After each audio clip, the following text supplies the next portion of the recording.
ఈరోజు friendship day కదా, so నా ఫ్రెండ్ గురించి మీకు షేర్ చేస్తాను. ఈ ఫోటోలో కనిపిస్తున్న వీడిని చూడండి, వీడి నా ఫ్రెండ్.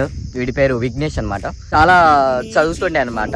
10th లో టాప్ ర్యాంకర్, ఇంటర్ లో టాప్ ర్యాంకర్, బీటెక్ లో టాప్ ర్యాంకర్, అన్నిట్లో టాప్ అనమాట. ఎందుకురా ఇంతలా చదువుతావు ఏ రాని నేను చాలా సార్లు అడిగేవాడిని. వాడు చెప్తుండేవాడు, లేదు మామ నేను బాగా చదువుకోవాలి, బాగా చదువుకొని మంచి జాబ్ చేసి సెటిల్ అయిపోవాలి లైఫ్ లో, తర్వాత నా లైఫ్ ని ఎంజాయ్ చేయాలి, అమ్మ నాన్న బాగా చూసుకోవాలి, కారు కొనాలి, ఇలా చెప్పేవాడు. ఒక్క రోజు కూడా బయటికి రాడనమాట. 24 hours చదివే అనమాట. వాడు అనుకున్నట్లుగానే TCS లో జాబ్ కూడా వచ్చింది, ప్యాకేజ్ కూడా బాగా వచ్చింది అనమాట. కానీ రీసెంట్ గా 1.5 month అవుతుంది ఒక బైక్ యాక్సిడెంట్ లో చనిపోయాడు. ఇప్పుడు నాకు తెలిసి ఏ ఫెస్టివల్ కూడా ఎంజాయ్ చేయలేము. ఈ రోజు వాడి చేతిలో జాబ్ వచ్చింది, ఎంజాయ్ చేసే టైం కూడా వచ్చింది.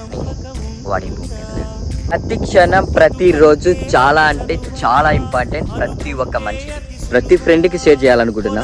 Happy friendship day. Keep smiling every second. Enjoy your life every minute.